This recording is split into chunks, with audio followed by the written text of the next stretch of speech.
Nyuwun sembah niring kula kapuraba sang Marbengaran.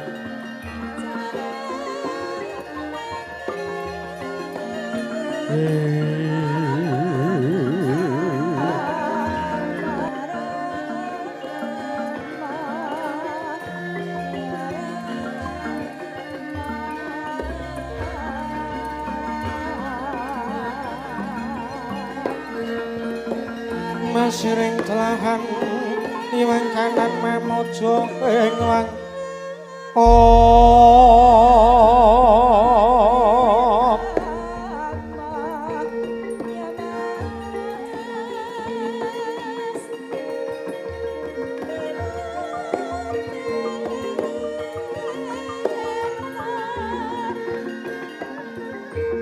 maweh buka kang sawegung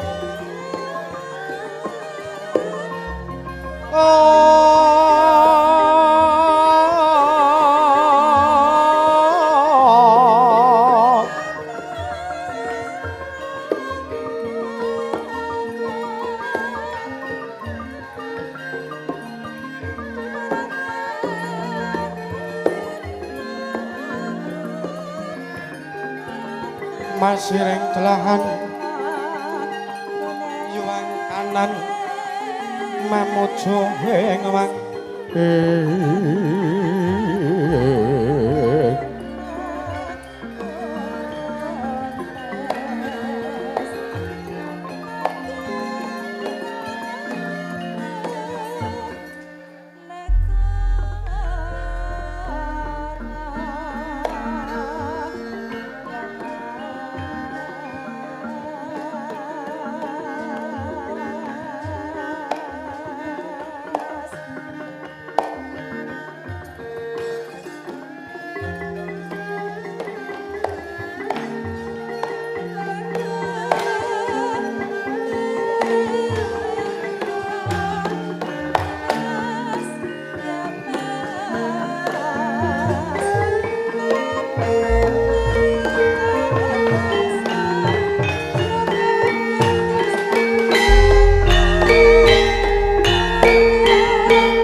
Sidem Aum awik namastu silat mring juang jagat karono sirang tandha kakisan bisana sono sinawung lang kula westu maksitantun nambahing bodho jinantur tutur katelotula tulat mring Raden Baradya winursita ngupama prameng niskara karantadya tumiying jawan purwa manggata kapasaring wita tangko renggeng perlambang patumpa-tumpa marma panggung manggang panggung sang Murwenggata sing gebyar dumadining wayang purwa Murwakaning kandha linarik nututing basa dongeng gunung ngemu surasa yen linarasya karaos malet sarira ngrasa wandi uruhing diri rasa rumong sang rumangsani lir jalma ngilu kanca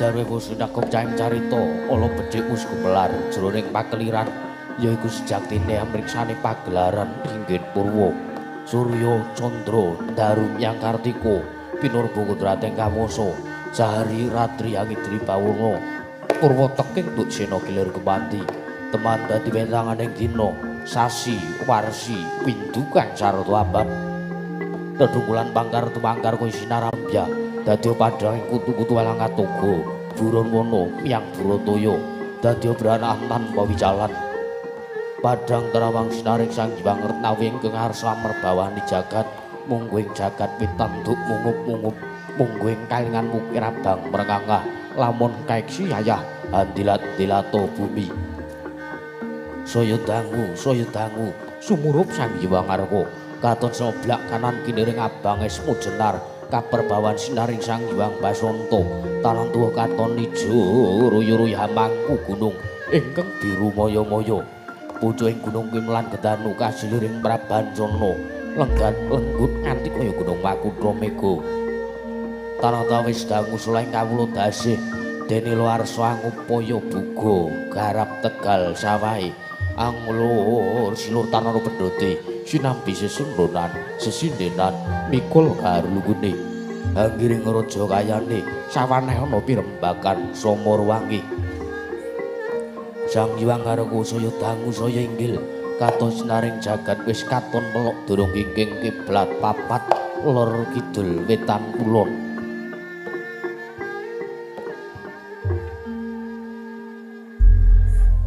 Sinaring jagat kang samya rebut yudha, rebut teja, rebut kekuwung. Parandene datan wonten ingkang amadani kekuwunging Praja ing Astina, ya ing Gajahaya, ya ing Liman Benawi. Nun inggih garis 100 tanantuk kalih 1000 jangkep tinega. Krana negara ing Astina dumadi saking puluh-puluh bebanjaran, sinasapan kaya Benawi, tinampi ombak samudra, binang langut kang tanpa pagut. Pegating paninggal kawantuk uruting Cakrawala wane-wane cakring pewisik sawaneh kineping jurang corong kinepung gua serong kinarya susuing peksi lawet lan sarang burung wonten ugi pasisiran der sasana jembar kebeganing pasir gumlaring garis pinggir royo-royo karang kitri ruwe-ruwe roning klopo bumi subur pasiten mawur sadengah tinandura tangkar pemangkar kawriyan dadi gunung-gunung bebanjangan angarang sang langit lenggak lenggok lambeng tuwin mijil saking sendang bening tirtani iline pinara-prara playone temambi waduk birendung bendung narya angil ini sawah miyang pategalane Narakisma mokal panguleng tetani bebasan datan ana bumi sacengkah ingkang sela sedaya tinanduran tantuh kang murakapi pandya Betari Sri Hanggelar Paseban Yayah Rukmi Sari kang pinangkup pertiwi pategalan rengga Palawijing kang ngrembuyuk gegedhongane ambiyek wohe nganti kaya manglung-manglung wit-witane pala kependhem pala kesimpar pala gumantung sadyotan kuciwa cinawi tukulan kang maweh sarasaning diri ingon-ingon raja kaya pitik iwen sangsaya ngrembaka lamun miyang aglaring bangunan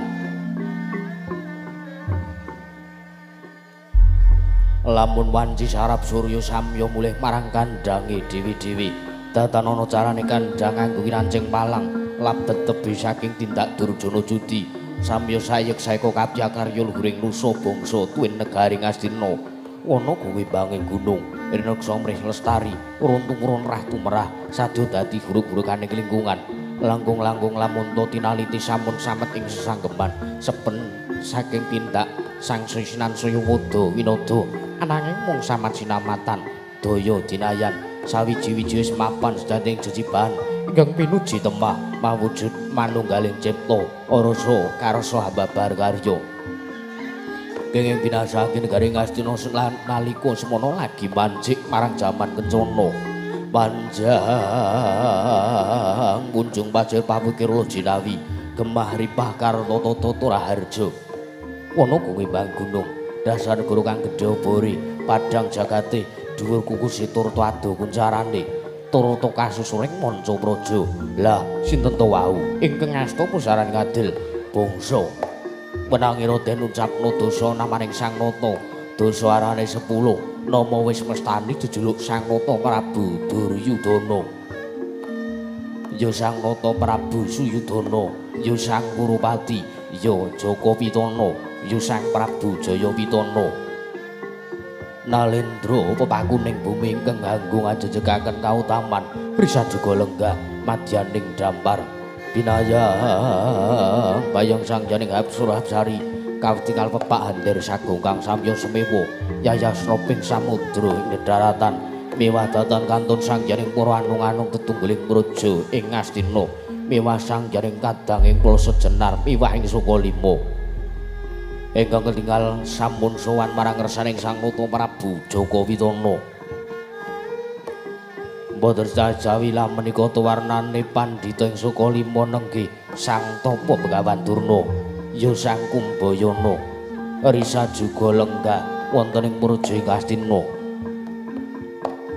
datan kanthi lenggahipun anenggih pating Plasa Jenar nenggih Sang Rekyana Patih Harya Sengkuni ya Harya Suman ya Raden Trigantalpati ing jawi handir mlabar sangjaring Pranayaka samya gandeng pasisiran jejel riel arapet pepet pipit prasasat atupan dengkul tatanpa selo labet sakatreng para sibo ing jawi hambludak gendera runtek umbul-umbul kekiber hangen danu nyayahi monding mangsa labuh payung megar mendih jamur barat ing mangsa rendeng tumbak ing ngrangep kowe jati kanane mangsa katiga parang diri ketinggal tidem jinem panjaring pasewakan negari Ngastina datan kanton ugi pilenggahipun nalendra ngawangga Sang Narpati Karna Basusina katinggal datan mobah datan musik nata ing Ngastina nganti kaya pratimu golek kencana ateges badhe kawiyosing pangandikan sigra amurwani pangandikan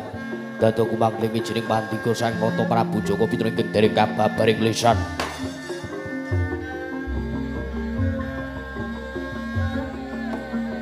Sring Astina Maha Prabu Duryudana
lengung ramyang ning kang sasangka kunanyar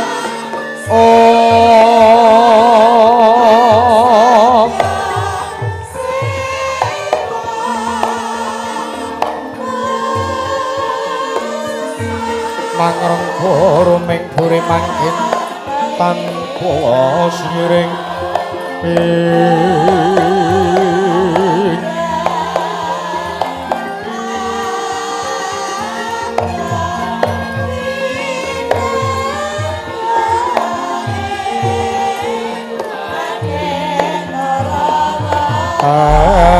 kang omah emas-emas murup ing langit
Suritinon neng pasewakan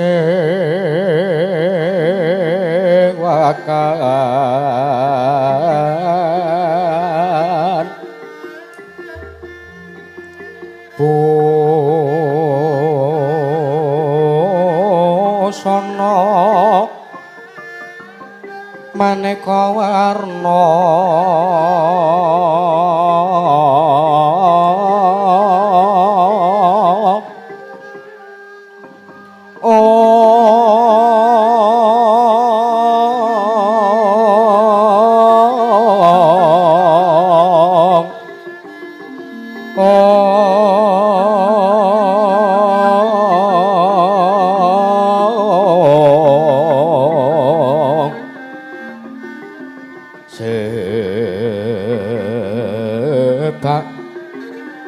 puspiteng udyana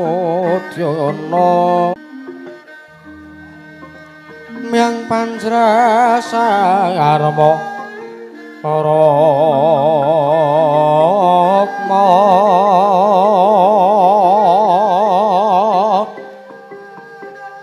renggeng manik narawata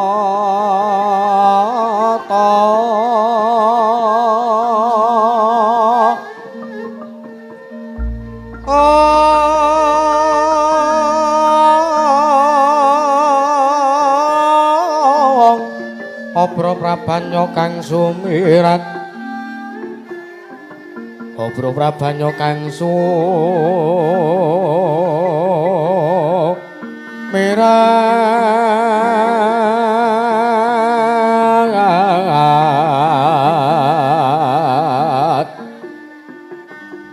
kenyaring desa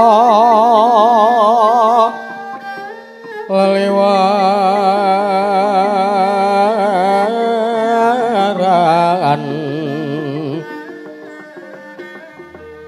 lir kilat sisiring dadet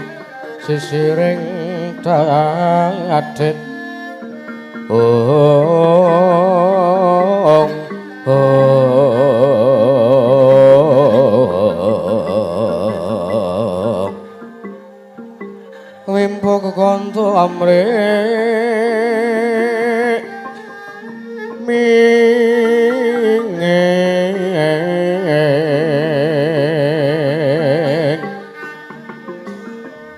kadyuping maruta mando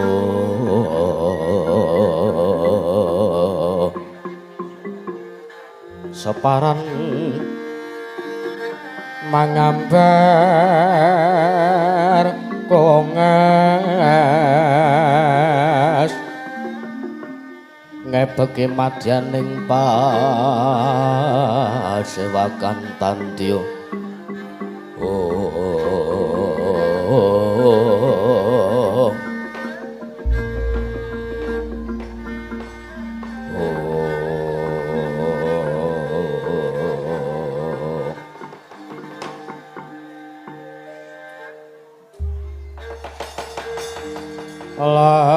lang-lang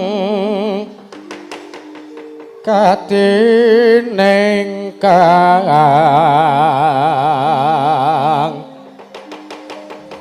awan sapa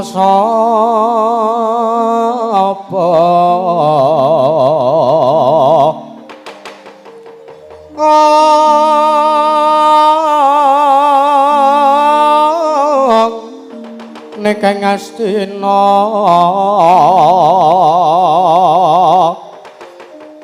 samantara tekeng Tegal Guru Narya ya Kresna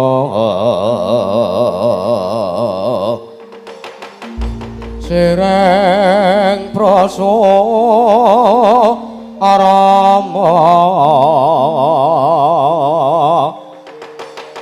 miangkan wacanaka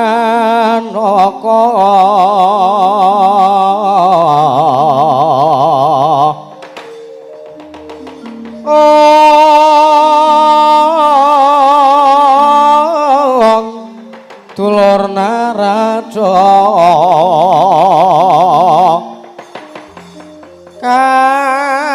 kapangyata kalwi lore melu karya sang bupati sang bupati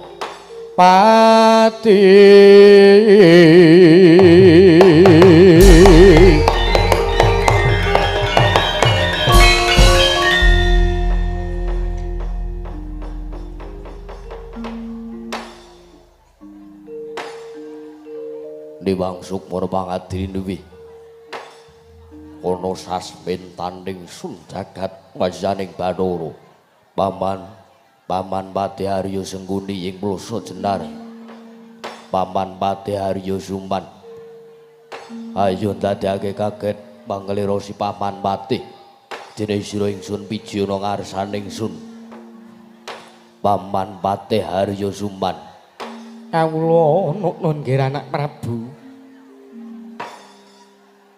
ing jawi sanget watos sing manahipun ingkang bapa ing kepatihan dene sakmangke paduka animbali nyaketaken dhateng pisuwanipun ingkang bapa ing Plasa Jenar ananging sareng wonten ngarsa paduka mlebet wonten ing saktelenging kedaton ical ara sing kuwatos sing manah kula sakmangke sareng kula wonten ngadhep marang ngarsa paduka jengandika anak Prabu ing Astina nggih anak Prabu Jaka Pitana kawula nuwun paman Pati Harya Sengguni inggih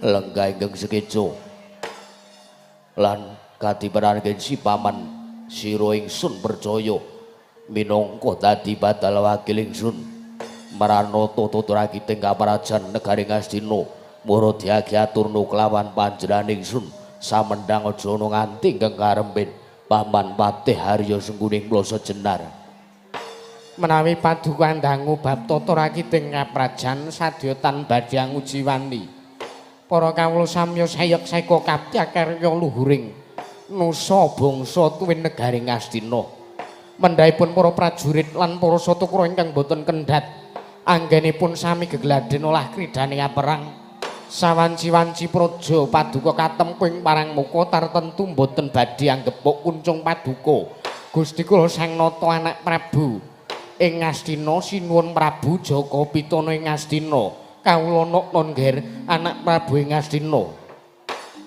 gawe bumbung kang dados aturi paman Pati Sengguni ora pakan ingkang utama tindakna selawase urip menapa ingkang sampun paduka dawuh badhe kula cangking nggo jimat kula badhe mangestu padha sendika dawuh jengandika Kanjeng anak Prabu ing Astina nggih anak Prabu Jaka Pitana nanging dereng lan sak sampunipun keparing ingkang bapa ngaturaken sembah sumungkemping pangabekti kula kunjuk sandha pepodo paduka Gusti kula Sang Nata anak Prabu ing Astina anak Prabu Kurupati kula tampi dawah sami-sami mboten langkung kaskecan ingkang langkung prayogi lenggah jengandika wonten ing Praja Astina menika paman Pati Harya Sengguni nun inggih sampun mboten ngrang prayogi pisanipun ingkang bapa ing kepatihan ing Plasa Jenar nggih anak Prabu Kurupati apa dene bapa Durna ing Sukalima sarau jengandika mugi manggih karaharjan tedhak paduka wonten ing Praja Astina menika Bawa Durna.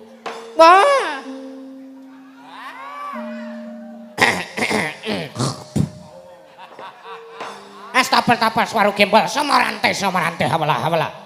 Kamana kang kula kaprit gantil putri selikur.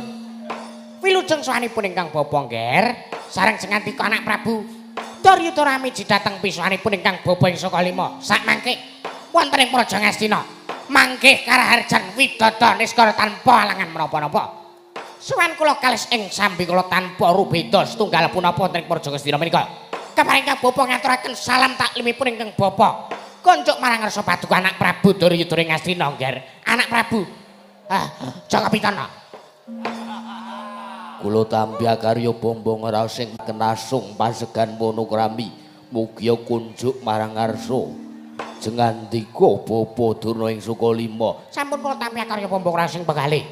Mboten langkung kasekecana ingkang langkung prayogi arawuh jengandika wonten ing Praja Ngastina menika Bapa Durna ing Sukalima.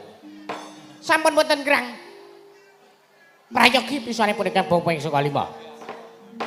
Apa dene Kakang Prabu Karna ing ngawungga Kakang Prabu Karna Basusena Senopati wonten ing Praja Ngastina punika. Kakang Prabu Karna sarawuh jengandika mugia manggih karaharjan tedhak jengandika wonten ing Praja Ngastina ugi ingkang rayi ngaturaken salam taklim ngaturaken asung pasegan monokrami mugia kunjuk marang ngarsa jengandika Kakang Prabu Karna Basusena ing ngawungga. Kakang Prabu Karna Nggih, Yayi Prabu. Sakalangkung bombong birawanipun ingkang Araka ing ngawangga sakmangke grupi kula tampi timbalipun Paduka Yayi Prabu ing Ngastina. Paduka ngaturaken asung pasegan monokrami sampun kula tampi karya bombong rasing penggalih. Mboten langkung ingkang Raka nggih ngaturaken salam taklimipun ingkang Raka mugia kunjuk marang ngarsa jengandika Yayi Prabu ing Ngastina. Yayi Prabu Jaka Pitana. Sampun kula tampi karya bombong rasing penggalih. Mboten langkung kasekecana ingkang langkung prayogi arawuh jengandika wonten ing Praja Ngastina punika Kakang Prabu Karna. Nggih, sampun mboten ngrang ragi pisuwanipun ingkang Raka wonten ing Praja Ngastina dinten sakmangke. Yayi Prabu. Apa dene sira Dimas Kartomarma kadangipun Kakang padha raharja sak praptamu Kartomarma. Nduk niki. Dewaji sembahan kula, pengayoman kula ning Madyapada prapting delahan. Kanjeng Koko Prabu Ngastina. Sakalangkung wilujeng sowanipun ingkang rayipun Kartomarma. Mboten manggalangan setunggal menapa-menapa. Sowan kula kalis ing sambi kula tanpa beda. Kepareng kula ngaturaken sembah sumukemik mangabekti kula kunjuk ngarsa Paduka Gusti kula Sang Nata Sinuwun Prabu Ngastina. Nduk niki. Siadi ngaturake bekti kelawan pun Kakang Musdak Tampa ora pangestune pun Kakang Bayi Tampanono. Kula tampi karya pundrika jimat paripih dayana ingkang santosan sinuwun. Padha tatanan barisaning para wadyabala ingkang padha gantung sebo. Aja nganti ana ingkang padha wani saur manuk jeneng ingsun nedya mbabarake wigatining pasewakan. Nedya Nembrama sing dadi wosing rembug ning pasewakan agung ana ing Praja Ngastina dina sakmengko iki. Nuntun kawula napa ingkang sampun Paduka dawuhaken badhe kula cangking nggo jimat tartentu para kawula samya mingset anggenipun sowan samya ngangsek anggenipun sowan wonten ing paseban Praja Pasewakan Agung wonten negari Ngastina menika sinuwun. Nduk niki gawe bombong kang dadi aturmu prayogakna nggon mulungguh sampun boten kirang prayogi. Paman Badhe Arya Suman mewah Bapa Durna mewah Kakang Prabu Karna ing ngawungga. Estripun sak mangke mesti kemawon damel kejut ora sing bekalih jengandika sedaya. Dene kula animbali kula amboyongi dhateng arawuh jengandika sedaya. Kula ngaturi supados kula ngaturi para sesepuh pinesepuh pujangga negari Ngastina supados sak mangke rawuh wonten ing Praja Ngastina. Estu kemawon wigatosipun ingkang ngarayi angaturi amboyongi dhateng rawuh jengandika sedaya wonten gegrundelaning manah ingkang nedya kula aturaken dhumateng para misepuh miwah para pujangga wonten negari Ngastina menika. Kawula nukna nggrestunipun sakmangke damel kejut penggalipun ingkang bapa ing Plasa Jenar dupi kula tampi timbalan jengandika anak Prabu Duryudana Ngastina kula kedah sowan ing Praja Ngastina sakmangke wonten wigatos menapa kula aturi paring dawuh menawi kepareng wonten kawedhar ing kathah ananging menawi wadi tumraping para kadang stana kula aturi manjing saktelenging kedaton apan catur netra kelawan ingkang bapa ing kepatihan ngger anak Prabu. Semanten ugi kula ingkang bapa ing Sukalima ngger sakmangke sanget kejat. Karo Raosipun penggalipun ingkang bapa ing saka maupun Begawan Durna samangke dupi kula tampi timbalan sengandika anak Prabu Duryudana ing Astina. Wonten wigatos menapa kok damel kaget penggalipun ingkang bapa ing saka lima? Wonten wos sing rembag punapa? Mangga kula aturi paring dawuh. Mangga kula aturi paring dawuh ingkang tetela menapa ingkang dados wos sing rembag pasewakan agung ingkang beneh kelawan adat ingkang sampun menika. Anak Prabu. Yayi Prabu ing Astina semanten ugi kula ugi nungsung pawarta. Dinten sapunika paduka ngawontenaken pasewakan agung ingkang beneh kelawan adat ingkang sampun ingkang raka nungsung pawarta wigatos menapa ingkang badhe dipun rembag wonten ing Praja Ngastina menika Yayi Prabu Jaka Pitana.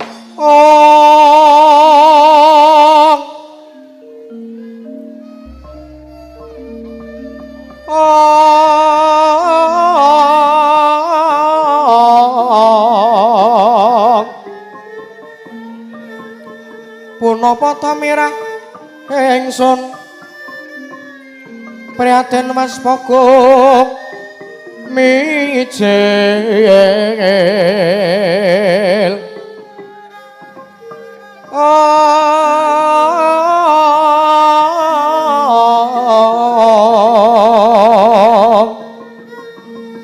tuhu dahatan empuk karya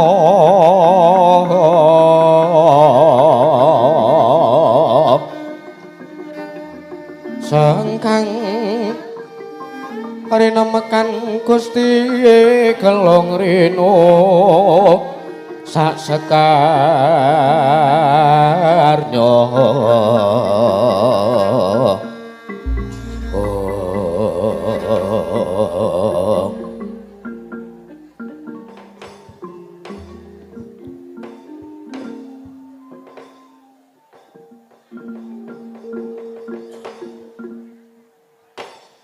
Yung kula nuwun sewu nggih. Sareng kula dangu kok malah jengandika anak Prabu Ngastina sajak nandhang sungkawa wekasan netesaken punang waspa saking telenging netra. Nggih. Kula aturi paring dawuh ingkang tetela menapa tingkeng dados wigatosipun paduka ambayongi dhateng sawanipun ingkang bapa ing Plasa Jenar. Tapel-tapel suaru gembol sumorante. Hawalah. Pak Jati ora nyerot irung. Ngerti wong sedih tenanan gawe-gawe. Apa dikira mengko Begawan Durna guyu. Terus anak Prabu Leren le Sungkawa. Wah, ora iso. Kowe menengan dhisik ya, Sampeyan ki ngomong karo sapa? Nika kawula Ngastina sing seba wonten ing sanjapining kedaton.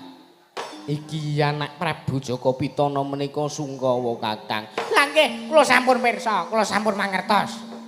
Ger anak Prabu, kula aturi paring dawuh ingkang cetha. Kula aturi paring dawuh ingkang tetela babagan wigatos menapa ingkang badhe dipun rembag wonten ing Praja Ngastina dinten samangke. Ampun Sungkawa kados ngaten.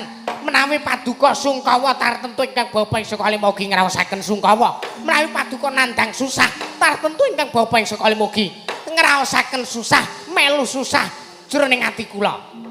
Mila samangke kula aturi paring dawuh sampun kados mekaten menika ger. Anak Prabu Ngastina, anak Prabu Jaka Pitana. Yayi Prabu kula nuwun sewu.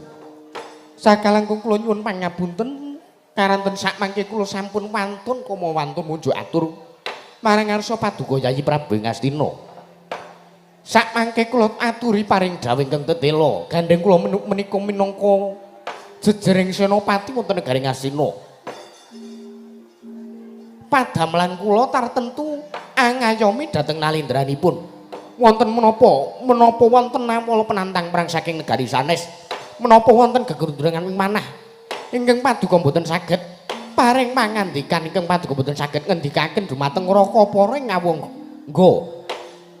Mewasan jaring para sepuh wonten ing Praja Ngastina dinten samangke. Yayi Prabu Ngastina kula aturi paring dawuh sampun kados kendel kiwala kanthi pasemon ingkang kados ngaten. Yayi Prabu leng-lenging driya manggu-manggu mangunggung kanduhan rimang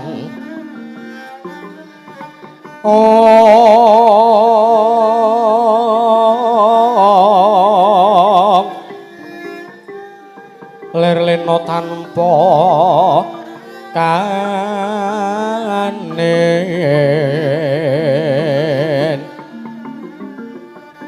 yen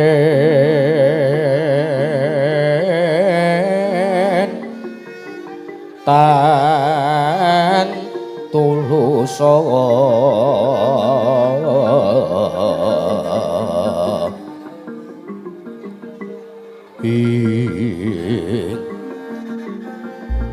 amangku sang dyang utama nalendra mudha ong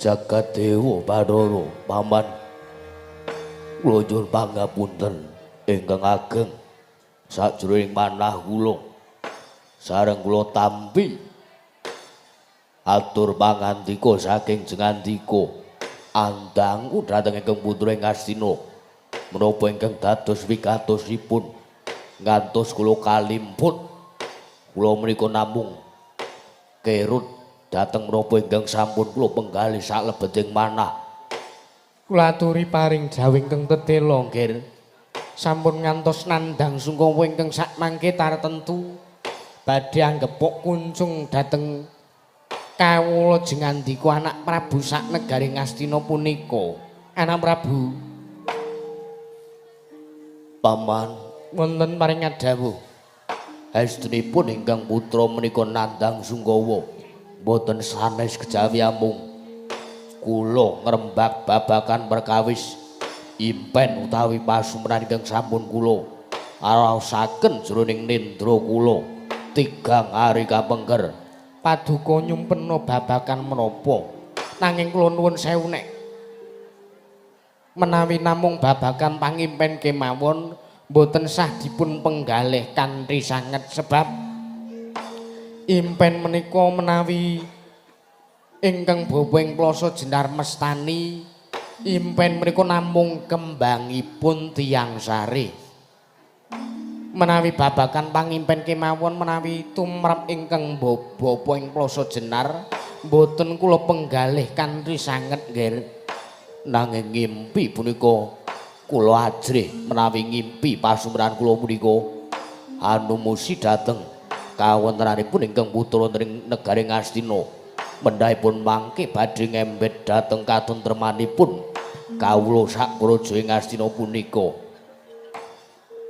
kula nuwun sewu menawi babakan pangimpen saderengipun boten kok ingkang bapa menika lancang menawi jengandika nyuwun pirsa kelawan ingkang bapa ing plasa jenar menika kirang trep menika kirang pas sababipun menapa jengandika paman Padharya sing paring pangandikan kekados mekaten sebab wonten negari ing Astina menika wonten pujangganipun negari Astina wonten sesepuhipun Astina wonten pendhita sing jare kondhang monyor-monyor pendhita sing kondhang wasis waskita ing Esti ngerti sadurunging winarah lan pirsa langkung pono babagan pasumpenan inggih boten sanes inggih punika ingkang bapa jengandika ing Sokalima menika pun Kakang Penemban Durna mila sakmangke ingkang bapa nyuwun kelawan jengandika anak Prabu Ngastina supados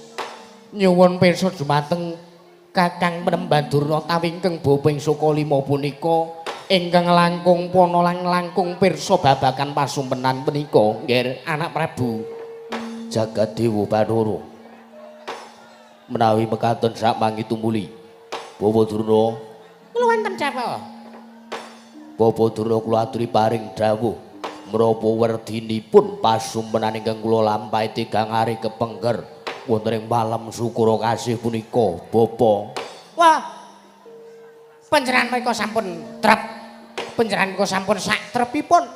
Sampun pas menawi ngandika menika nyuwun pirsa babagan pasumpenan, babagan pangimpen dumateng Kyang Bapa ing Saka Lima. Sebab menawi ngandika nyuwun pirsa kelawan Adipati Harja Singgur wonten ing Pala Sejenar menika samangke mboten badhe pirsa, menika mboten mangertosi babagan ngimpen menapa-menapa. Iki. Semanten ugi ingkang ngrokeng ngawangga punika Senopati Negari Kastina. Menika menawi ngandika nyuwun pirsa kelawan anak Prabu ing ngawangga. Anak Prabu Karna Basuna ing ngawangga menika samangke mboten badhe pirsa, mboten badhe mangertosi babagan werdining pasumpenan. Mula paduka sampun trep. Sebab Adipati kula Sejenar mboten pirsa, anak Prabu ing ngawangga mboten pirsa. Saya meneh Kartomarma niku mboten mudheg babagan impen niku mboten mudheng. Napa Kartomarma sing dimudhengi mimpi basah ngono anu liya. Nek babagan pangimpen ingkang kados ngaten menika sampun 3 hari kapengker. Paduka nglampahipun mboten mudheng. Tetiga menika ingkang paduka anggep senopati, ingkang paduka anggep patih. Ingkang nyandhi keprabunipun anak Prabu Kastina punika mboten badhe pirsa lan mboten badhe pana. Mila sampun sakdapipun menawi paduka anak Prabu Duryudana Ngastina nyuwun pirsa dumateng Kyang Bapa ing Saka Lima. Wis to Kik Gage Wedarna rasah kakean omongan. Sabar Patih. Iki ngrangke kata-kata. Mila samangke sampun trepipun. Oh inggih, Bapa. Kula ngaturaken panuwun tanpa widaning saderengipun. Nggih. Menapa ingkang dados werdinipun pasumpenan kula? Kula nuwun sewu, ngimpinipun wonten malam menapa? Wonten ing malem Sukra Kasih utawi Jemuah Kliwon. Wah. Jemuah Kliwon. Inggih, Bapa. Paduka nyumpena babagan menapa? Ngimpinipun wonten ing wanci punapa? Jam pinten? Tabuh pinten? Kula punika ngimpi wonten ing tabuh Gagap Arahina. Nyatanipun sareng kula wungu saking Nendra. Kula wungu saking anggen kula sareng ing pasaryan. Deleng ing Ratu Negari Ngastina sampun kula sampun mireng swantenipun jago ingkang sami kluruk wonten ing sakiwa tengening Praja Ngastina. Ateges menika ngimpi puspa tajem utawi Kadara tasih. Oh inggih, Bapa, menika ngimpi ingkang kados pundi? Mengke riyen ngimpi punika kaperang dados 3 weri. Menapa kemawon? Ngimpi di sore hari. Ngimpi di sore hari kuwi apa mbok dicake? Ngimpi menawi ngimpinipun menika saged dipun wastani titiyani. Kuwi ngimpi sing kepiye, Kakang? Menika ngimpi ingkang boten wonten nyatanipun, menika namung kembang wong turu. Oh, contone Contonipun menawi menika tiba wonten ing dinten tumpak utawi dinten Setu. nggih. Malmingan. Malmingan. Nembe dolan. Nggih, terus Weruh cewek. oh, Terus kepikiran, ora arep njaluk nomere ora iso. Cewek keburu lunga. nggih. Aduh untuku. Lele wis diomong. Menika namung kembang wong turu. Menika tak nek ketemu cewek mau. Terus kepikiran terus nganti tekan ngomah arep turu arep sare kepikiran. Lah ndelalah kegawa ngimpi, ateges kuwi ngimpi titiyane. Wow, ngono. Ngimpi sing boten badhe wonten nyatanipun. Lajeng wonten ngimpi menapa malih? Wonten ngimpi Gandayani.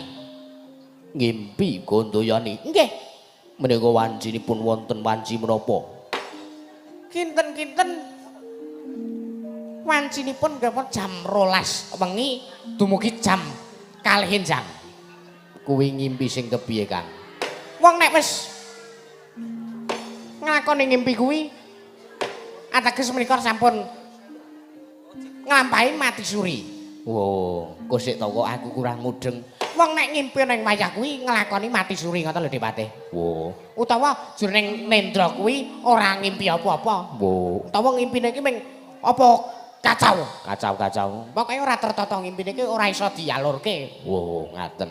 Lajeng nyampasan wonten puspa tajem utawi Kadara tasih sanes titiyane Gandayani kok Trisunya Purnama sasi menika mboten.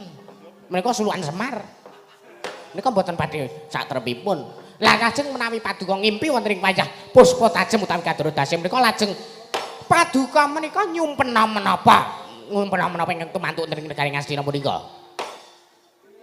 Menawi sampun tindala mekaten sing ngandika ngendikaken ingkang dados pasumpenanipun ingkang putra Ngastina tiba wonten ing tabuh utawi wekdal puspa tajem utawi kaduru dasih ateges punika badhe kelampahan wonten ing Purja Ngastina. Mangke riyen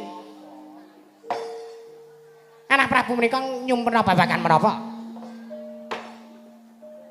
Wonten ing jroning pasumpenan kula jroning Nendra wonten ing sawijining dinten kula nedya ngawontenaken pasewakan agung. Nggih, lajeng Dumadakan boten kanthi kanyono-nyono. Boten wonten mendung, boten wonten Jawa. Tumuli babak nglayoni jujulan nusuli wonten wujudipun banjir bandang ingkang nerjang sadolenging kedaton negari Ngastina ngantos sak mangke ngenteraken damar kencana wonten ing Praja Ngastina. wah menika ngimpi ingkang badhe kula nuwun sewu punten dalem sewu menika ngimpi paduka Jengandika badhe antuk rejeki ingkang kathah. Nanging kula nuwun sewu. Ngimpi punika kok boten wujudipun banjir toya pethak utawi toya ingkang budhek. Ananging banjir bandang ingkang kula raosaken jroning pasumran menika kula wau. Wujudipun banjir rah utawi getih ingkang ngantos sak mangke ngendheraken dampar ngencana ing Ngastina menika bapa. Mila kula nyuwun pamanggih, kula nyuwun igu partikel, kula kedah menapa sareng kula nglampahi ngimpi ingkang kados mekaten menika kula wau. Bapa Durna ila panalinganira lumajaring ratri. Linenggak jangkanira kapisanan. Aneng perang Brontoyuda.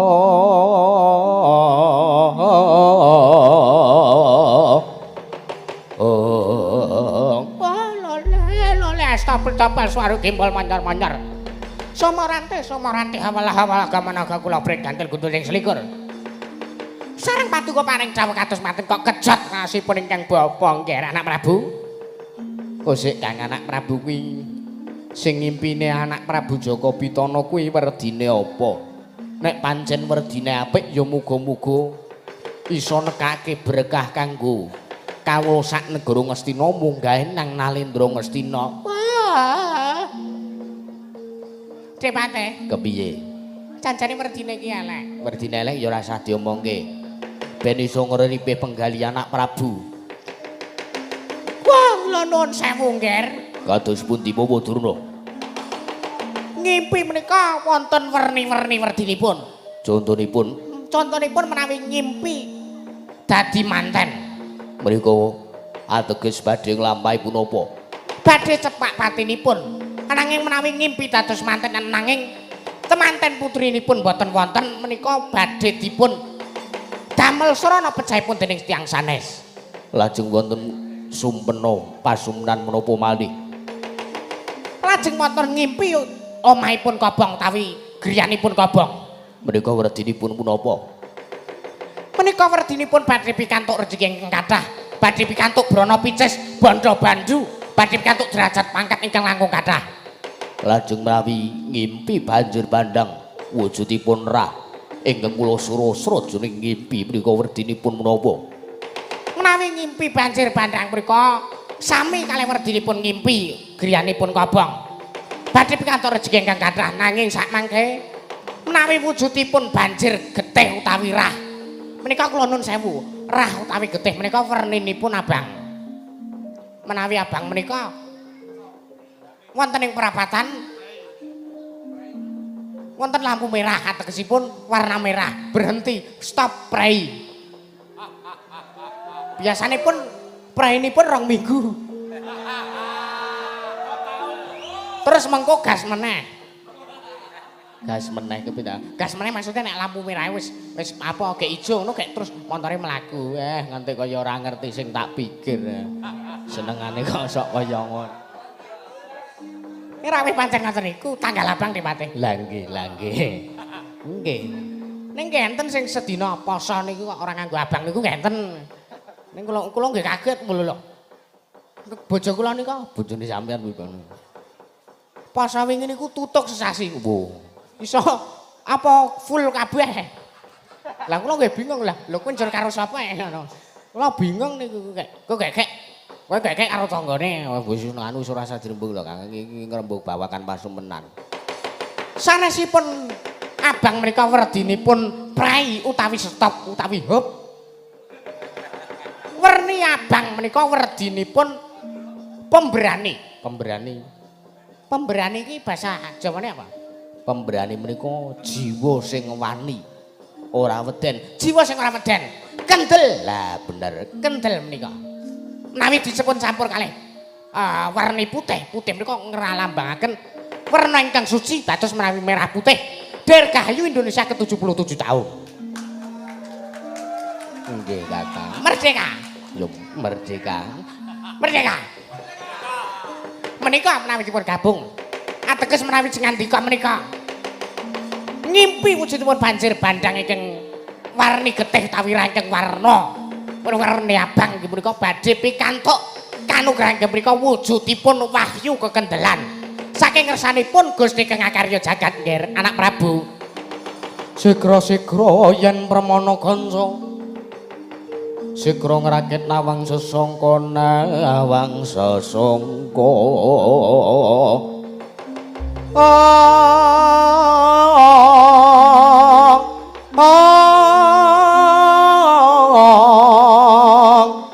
Nalendra mbek marma sing sang katri gumulung mangrombak ing wadya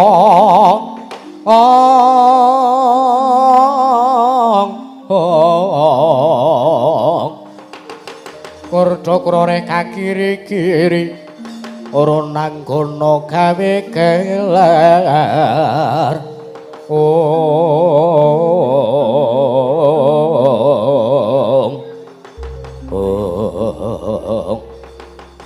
sing kebyar katari kula ing kono to wau didhemadening pasiwakan negari Ngastina dupi samya midhangetaken ingkang dados sabdanipun Brahmana ing Sokalima.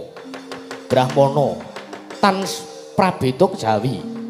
Sabdaning Brahmana sami kemawon pangendikaning Nalendra mboten kena wola-wali. Legek kawontenanipun nata ing Ngastina Prabu Duryudana nganti kaya pratima golek kencana. Ketingal lalakipun para kawula Prawadya ingkang sami sibuk ing sak jawining datulipun Praja Ngastina. Samya alok bilih wonten sastuling satru ingkang sowan wonten minggah majaring datulipun Praja Ngastina. Sinten ingkang sowan mening datulipun Praja Ngastina boten sajaya mung atmajaring Sang Raden Werkudara satru ing Randubala ananggiri Sang Raden Bambang Antasena ingkang mantun minggah majaring datulipun Praja. Nyerwepeh pindha sata metrake kaget kang samya mulat mangro pangudas maring driya. Kancana daya biyak jaluk dalan.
Sinung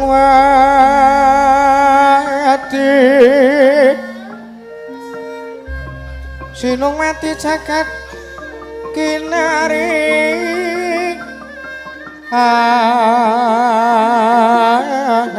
among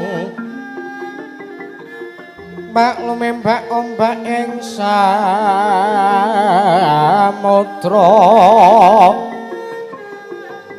hae ana ana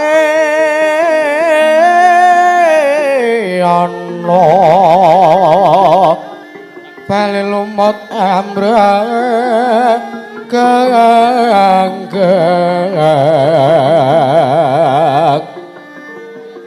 awito denjeng-denjengan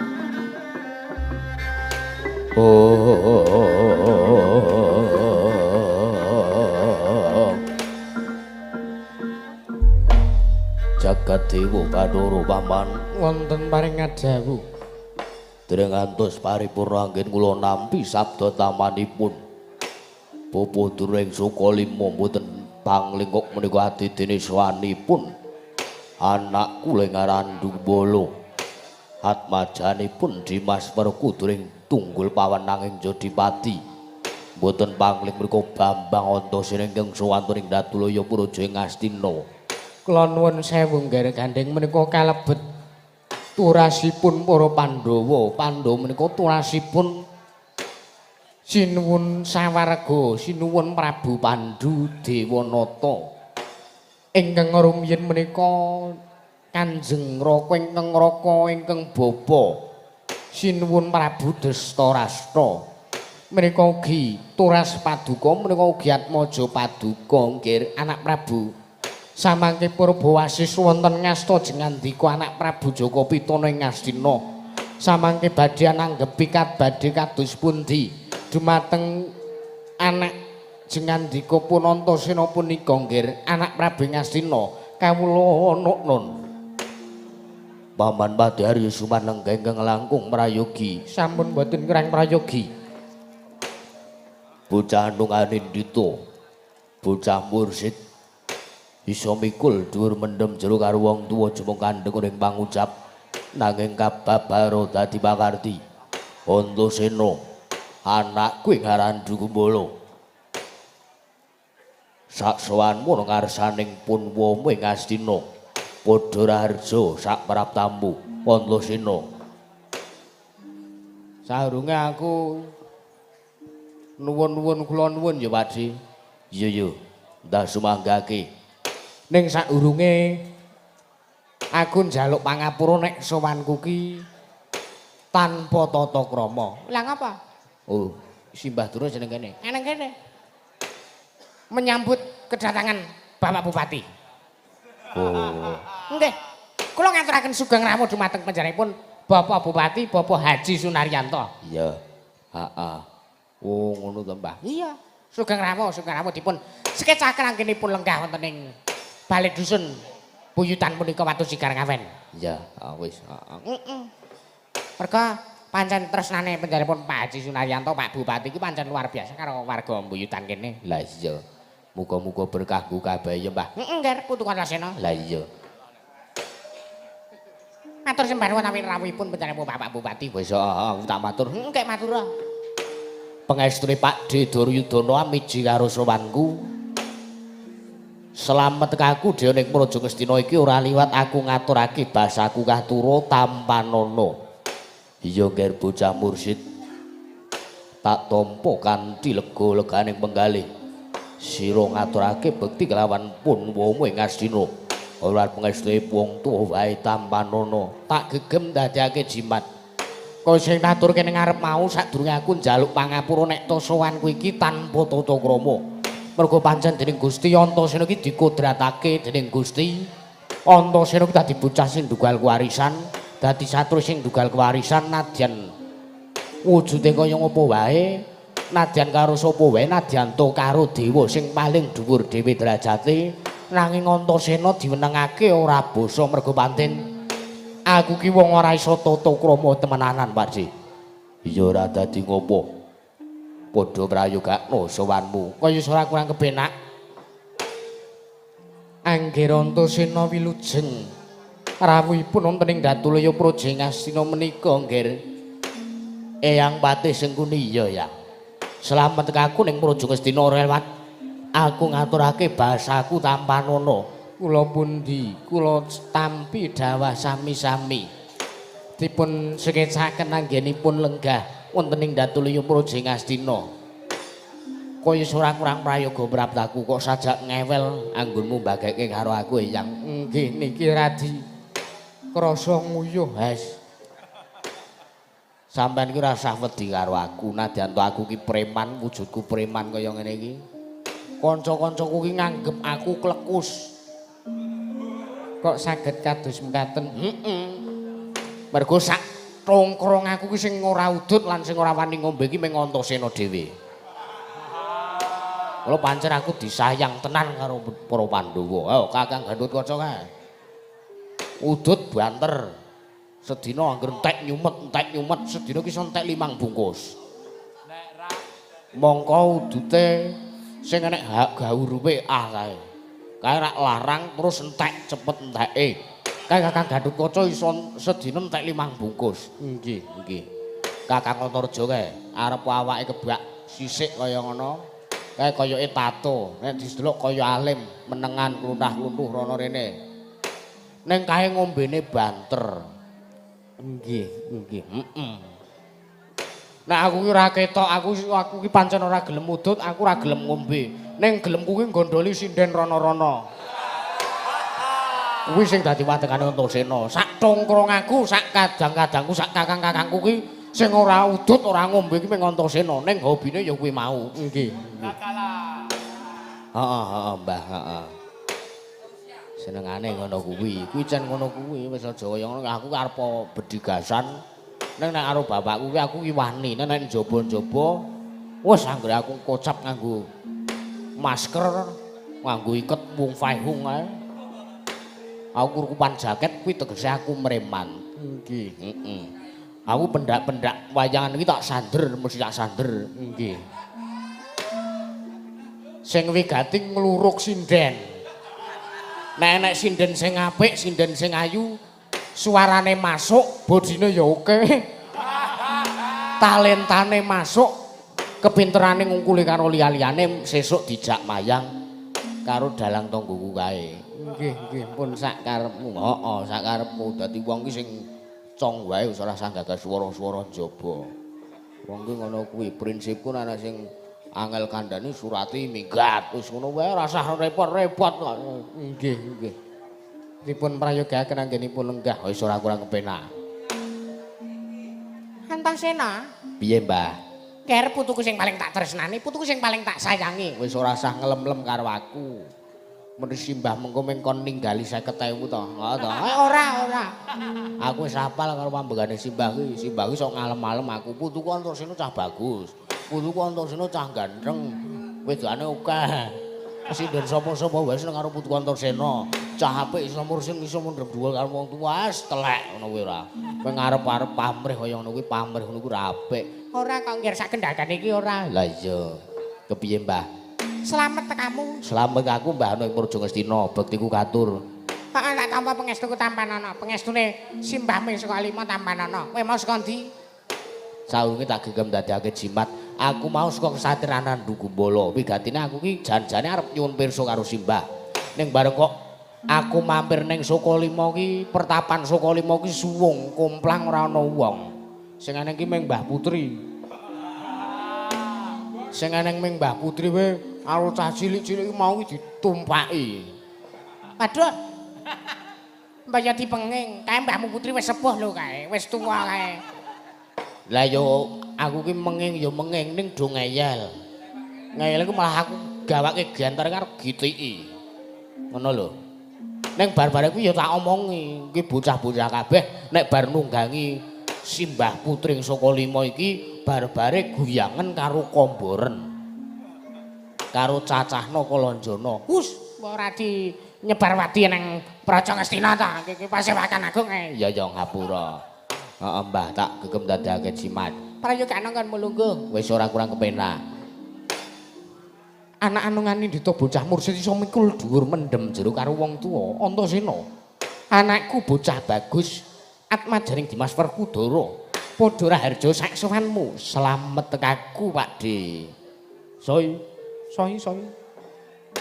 Iki pun wae ngawangga. Wong Pakde Karna Basusena ing ngawangga. Slamet tekaku, Dik. Aku ngaturake basaku katur ya, Dik. Tak tampa pangestuku tampanana. Tak gegem dadekake jimat. Prayoga nggonmu lugu. Kaya wis ora kurang kepenak. Iya, Antasena ya. Antasena, piye Pakde? Gawe kaget penggaling sun dene sira sowan mongko tanpa timbalan ring Praja Ngastina. Ana wigati apa? Apa pancen diutus dening pepundhenmu para Pandhawa apa pancen ora karepan pribadi? Seka telenge ngatimu dhewe. Kepareng matur karo Pakde. Iya ndak weng sumanggake Purbawasesa ning tanganmu ngger cah bagus.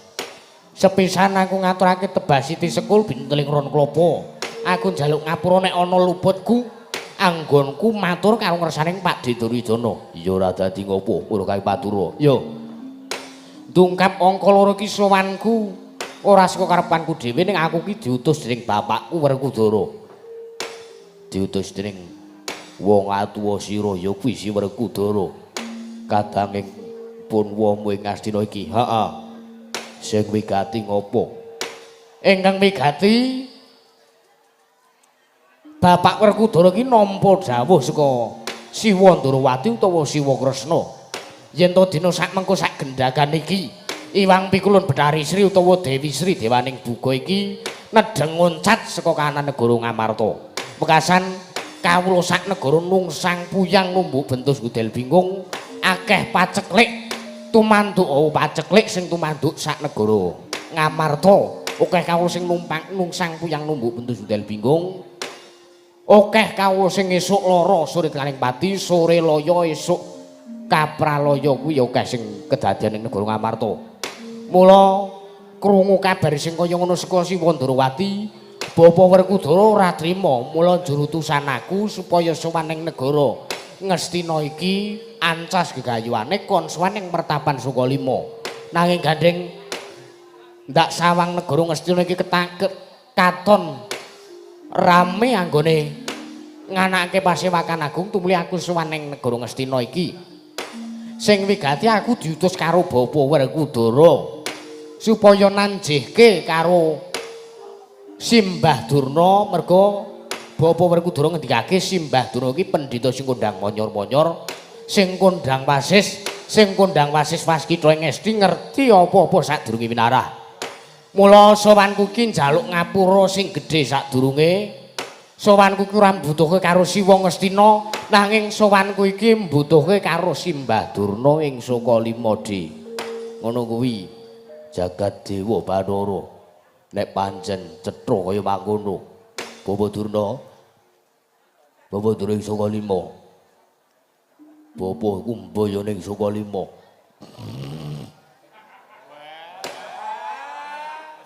Bapak Durna ing Sukalima.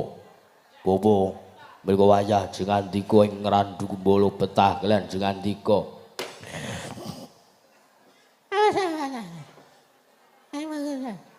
Bapak Durna ing Sukalima. Ana-ana Rita Antasena. Piye, Pakde?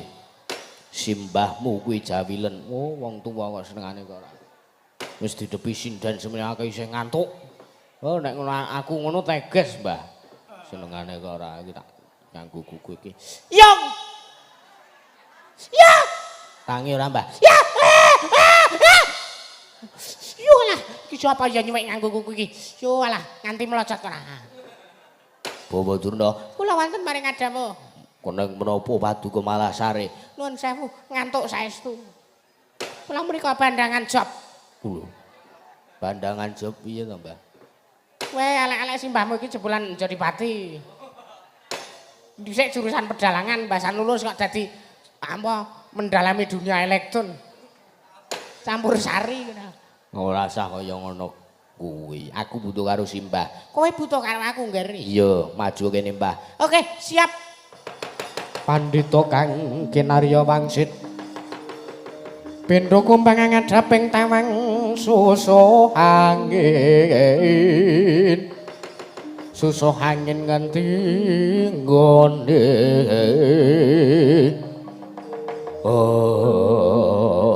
saderengipun kula aturaken kula nyuwun pangapunten dumateng anak Prabu Duryudana Ngastina Mboten dados menapa ingkang baken sengandika saged paring dawuh dumateng anak kula Punantasena ngrandu Kumbala Bapa. nggih nggih Purba asis wonten asta paduka Bapa Durna. matur sembah nuwun sanget kepiye garwi katimu suwana ning negara Ngastina iki bakal takon apa karo pune yang ing Sukalima Ngene Mbah. 3 dina utawa 3 ari iki negara Ngamarta iki taman pagebluk sing disababake mergo kuncatan Dewi Sri Dewaning Buga.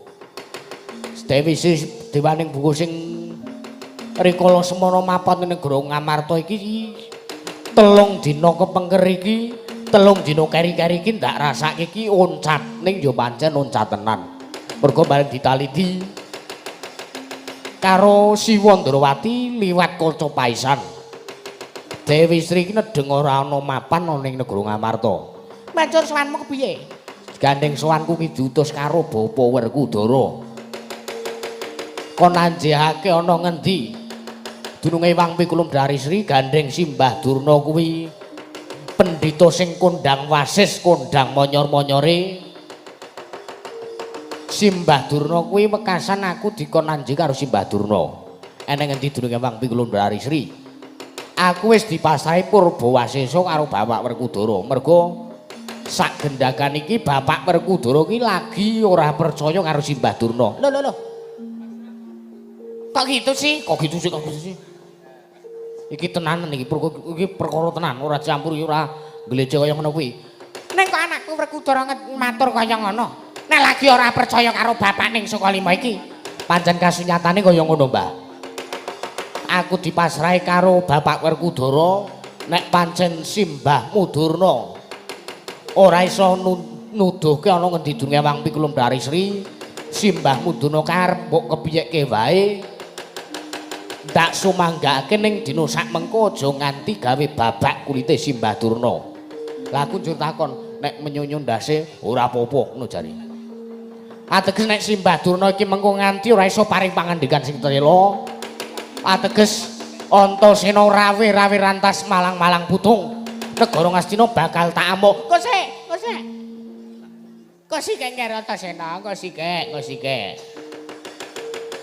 dina kepengker iki apa pancen bener negara Ngamarta koncatane Wang Pikulum Darisri Pancen keporo nyoto, Mbah. Ketitik para kawula nungsang puyang numbuk bentus budel bingung. Sambating para kawula padha ngayawara yen to kabeh tetanenan para idik Iwen Rajakaya iki padha mati. Para tetanduran akeh sing padha ora subur, akeh sing padha mati, garing padha njlebu kabeh parine. Merga koncatan Dewi Sri Dewaning Buga. njur kowe Nanjike karo Simbah, mula Wang Pikulun Darisri saiki mapan ana ngendi? Bapak Werkudara ki cubriya, aja-aja gek-gek. Durna bapakku nyingetake Darisri. Didelikke nang negara Ngastina, merga kepiye nadan kae guruku, bareng dak petang, dak gelun, dak gelar. Kae iki sengit karo para Pandhawa. kok aja gitu deh Aja gitu dah ora. Gah nek kaya ngono kuwi. Kita aturi paring dawuh sing tenanan kok ora. Antasena Kepiye? nek kowe takon kaya ngono karo simbahmu blaka suta blak kotang terus tegang Hus, omongane sing ora iki dipirsani Pak Bupati. Bloko suta blak kotang terus terang. aku kudu kendel ngono kuwi Antasena ora kendel ngono kuwi aku ora iso los ora lewer Lewer. heeh blaka suta blak kotang terus terang nek kowe nanjihke kaya ngono kowe takon karo bapakmu kaya ngono blaka suta blak kotang terus terang bapakmu utawa simbahmu ing Sukalima ora mangerteni mergo dina sak mengko wis padake Eyang Mudurna ki nadan kepiye duweni kasa paisan. Lho ki sawangen epek-epek iki. Endi meng kutil kaya ngono kok. Kutil garing kaya ngono kok jare kanca paisan. Ning iki sekti digdaya. Ning bareng tak sumurupi kok malah iki saja ora iso tak nggo nyumurupi lalakon negara Ngamarta lan ora iso tak nggo golek nyana ngendi durung awang pikulon Betari Sri kahanane peteng jroning kaca paesane Eyang Wing saka lima iki ngger Antasena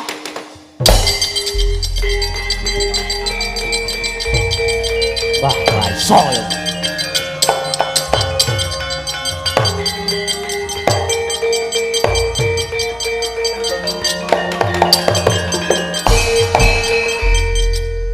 omongan kaya ngono kuwi aku telek ora gebes.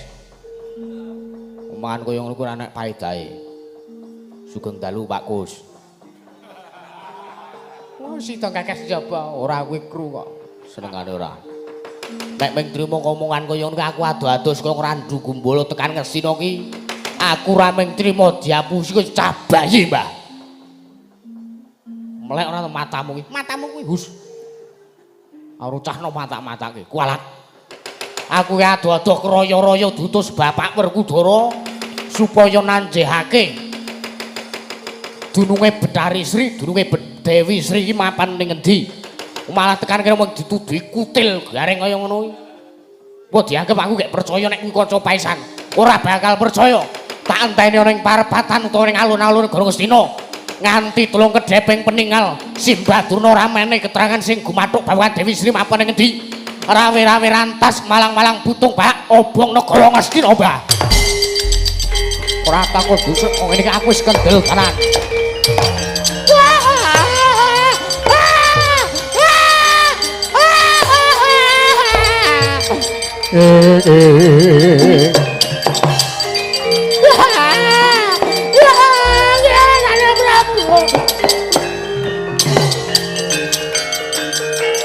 ngalah sing tabah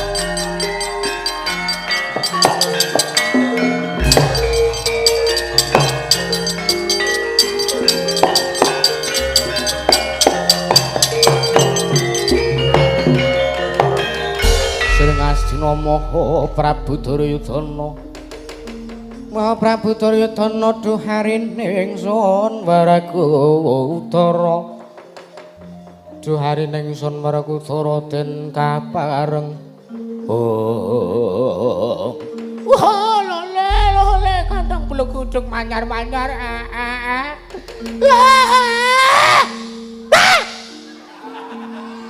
Kang Durung ya gene to senengane ora kahanane kaya ngene kok malah wah Antasena anak Prabu niki Antasena kados pundi Bawa Durna wonten menapa?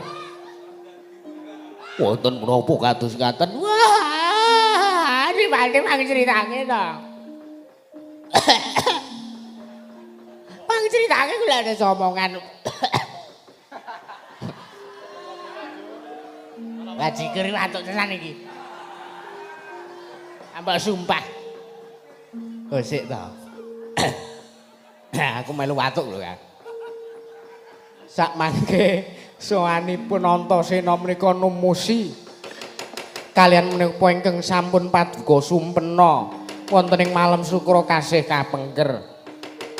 Ateges Antasena bakal damel sungsang bawuna kahanan negari Ngastina kasinggihan mekaten jagat dewa Banara.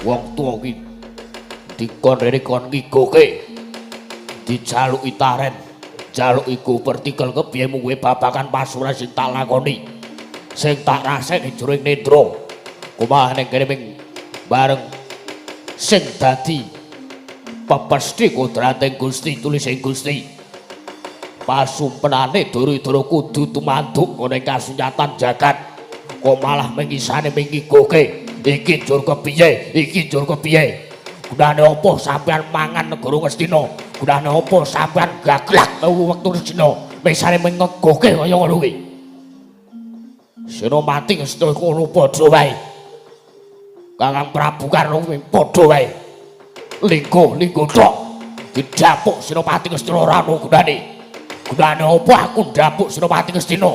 Gunane apa aku ndapuk Dura pendhita saka lima minangka pujangga negara Ngastina sing jare kondang monyor-monyor. Ora ana tandinge sekti kalintang jayaning perang. Lek mengisane mengigoke kaya ngono ora menehi solusi apa-apa. Ora ana gunane aku trip Dura minangka pendhita, minangka pujangga ning negara Ngastina. Tur meneh gunane apa?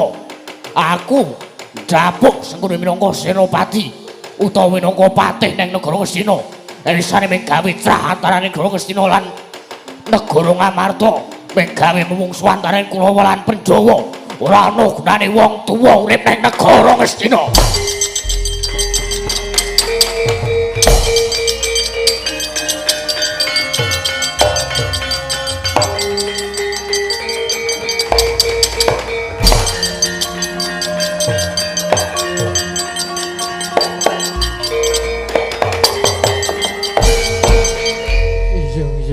Kok malah dadi kaya ngene kahanane.